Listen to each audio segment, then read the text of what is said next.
পেকুয়ার আপনাদের সকলের নয়নের মালিক জনাব মোহাম্মদ নিয়ামতুল্লাহ নিজামী সহ মঞ্চ উপবিষ্ট জাতীয় নেতৃবৃন্দ, ইসলামিক স্কলার, দল মত নির্বিশেষে এই অঞ্চলের বিভিন্ন নেতৃবৃন্দ, আসসালামু আলাইকুম রহমতুল্লাহ ওয়া বারাকাতুহু।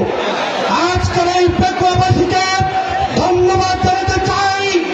আজকের পেকুয়াবাসী প্রমাণ করেছে আগামীর বাংলাদেশ ইসলামের আজকের এই পেকুয়াবাসী আগামীর বাংলাদেশ কোন আধিপত্যবাদকে বিস্তার করতে দেওয়া হবে না।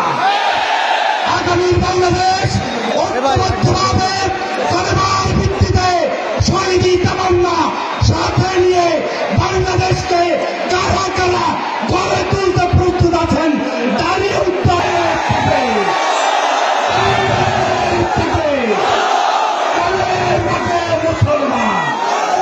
আজকে বাংলাদেশ হচ্ছে শহীদের রক্তের বিনিময়ে অর্জিত বাংলাদেশ, শাহজালালের বাংলাদেশ, শাহপরানের বাংলাদেশ, সাউদির বাংলাদেশ, 24 গণঅভ্যুত্থানের বাংলাদেশ। এই বাংলাদেশ স্থান হবে না, হবে না, হবে না।